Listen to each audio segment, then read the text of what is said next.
I think it's also related to the point you were talking about before, where people would not only dismiss this as maybe shaming or as a scare tactic, but they would also get rid of this idea that somehow hell could ever be eternal. I know that this does tie back into the universalism question a little bit, but how is it that a loving God would condemn somebody to hell for all eternity? You've already said some things about, well, we're really doing the choosing. We're kind of getting what we asked for, so to speak. But yeah, what would you say to somebody who's like, well, that just doesn't sound like the God I know? Right, sure. Well, I think the reason, again, that hell is eternal is not because God is mad or evil or he's just being, I will never talk to you again or anything like that. Hell exists and is forever because of something about us. And you've already hinted at it when you talked about the angels. Right now, we experience life. People can change their mind. They can make different decisions. They can do U-turns, so to speak. But that's not always going to be the case for us. And for example, the fathers of the church have an image that they often use that when the clay is on the potter's wheel, it can be molded in a fashion. But once it goes into the kiln, the fire, the oven, whatever you want to call it, that's a symbol for judgment. Its shape is forever fixed. And this is the nature of us, that when we die, our decisions for or against the kingdom are forever fixed. And now, how do you know this? Well, okay, the philosophy part we can deal with in a minute, but there's one of the parables that kind of hints at it. The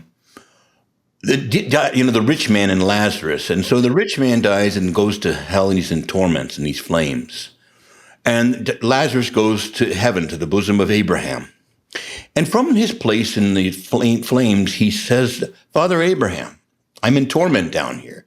Tell Lazarus to bring me a pail of water."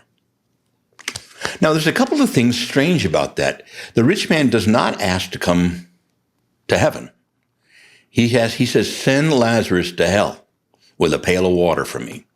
I don't want God, but I do want water." It's kind of the implication. He doesn't ask for heaven. And likewise, he still, even though he has to look up to heaven to see him, he still looks down on Lazarus as someone beneath him who should step and fetch for him. And so he hasn't changed, but in a way he can't.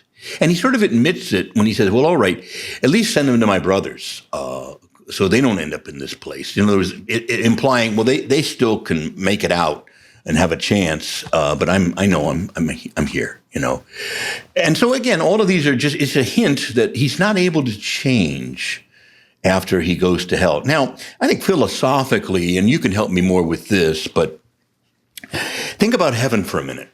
Would heaven really be heaven if we still stood a good chance of sinning and offending God? At some point, our souls have to be quickened or fixed.